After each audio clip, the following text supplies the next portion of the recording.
Hello everybody. So today I will talk about limit. So now I will show you how to answer. So we need to do common denominator. About this one we multiply by 4. About this one we multiply by x plus 4.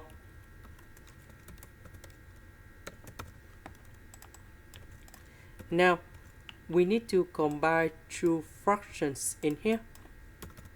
So negative x, negative number 4. 4 minus 4 we cancel.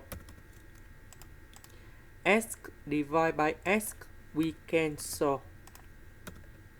And now we put number 0 gone here. So we have the final answer.